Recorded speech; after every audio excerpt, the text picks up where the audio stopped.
Dzieci i ryby głosu nie mają. It's a Polish saying, literally translated to kids and fish don't have voice. It sounds almost humorous when you hear it for the first time. However, how many times does a child need to hear those words to eventually stop speaking? You see, I remember sitting at a Christmas table at my grandparents' house as a child, sipping rosu, listening to the many conversations unfolding around me. Plates clinked, chairs scraped against the floor. Everyone was speaking over one another. But one conversation was clearly the loudest: politics. The topic that comes up every Christmas on every Polish table, and someone is always more than eager to argue about it. I was always a curious child, so that evening, after listening carefully, I tried to join the discussion by making a small remark about something. The words I don't even exactly recall right now, but I remember what my uncle said when he looked at me. Those words, that children and fish have no voice. Not I disagree, not you're wrong, but those words. The adults laughed and the conversation moved on. However, I stayed with those words because even as a child, I understood what they meant, that my voice didn't belong there. And I remember wondering, when does one become old enough to speak? Is there some magic line that you have to cross? But now, speaking to you, I think about something else. I wonder, how many of us have heard different versions of the same message? That our voice is something conditional, something that has to be earned or justified. Because even before we are fully aware of it, we are taught how to take up space. Not just in families, but everywhere we go, really. We are taught when to speak and when to stay silent. We are rewarded for being good, which often means being calm, agreeable, and easy to manage. In school, we learn that speaking out of turn is disruptive, that asking too many questions slows the lesson down, and some of them are simply not worth asking. And even if it feels unnatural at first, suffocating even, it starts becoming normal for us. Because it's not that one moment that changes us, but a series of events. And the same, it wasn't that one moment for me, but all those little words such as, you're not old enough to understand this, you talk too much, or simply be silent, all seem insignificant on its own. However, repeated enough times, they begin to shape you. So I remember becoming more careful, rehearsing my thoughts before speaking, I stopped raising my hand in class because no one else did. I stopped interrupting and eventually stopped trying. Because eventually the silence starts to feel natural. Because that's what silence really is. It is not merely the absence of words, but the habit of holding them back.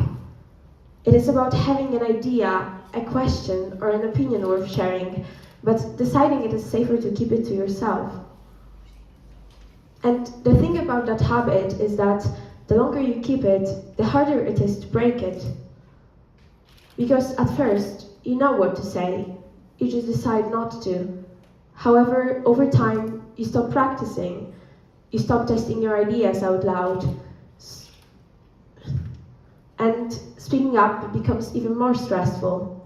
Certain topics start to feel unfamiliar. But from my experience, there eventually comes a moment when you're expected to speak up. For different people, it might be a different moment. A thought, a crucial one that you wanted to share but let pass. A job interview when you're asked to tell something about yourself, or an important meeting in which you realize that staying silent is no longer enough. And then you realize something uncomfortable, that even when the space you waited for, this moment, is finally there, you don't know where to begin. Not because you have nothing to say, but because you had so little practice saying it.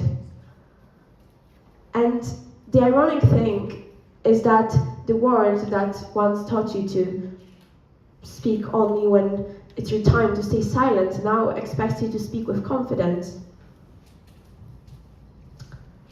But to know what to say, to express yourself clearly. But the thing with confidence is that it is not once given.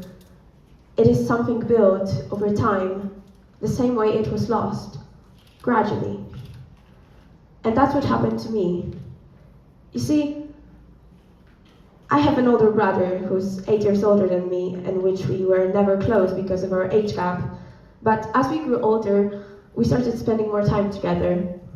We were going out, watching movies, cooking, but sometimes just staying out late and talking about everything and nothing really.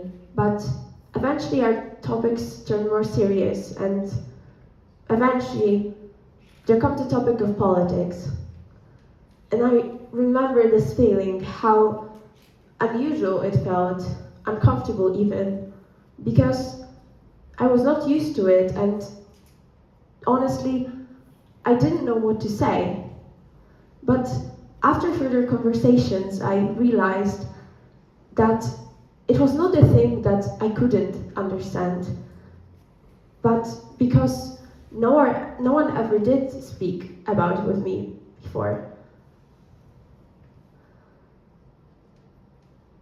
But the politics were only the beginning. After time, we really talked about every topic, even the ones that are deemed too uncomfortable to speak or treated as taboo. And with every conversation, another barrier disappeared, and it wasn't the thing that someone gave me my voice back, but because I realized that many limits I had accepted were not real.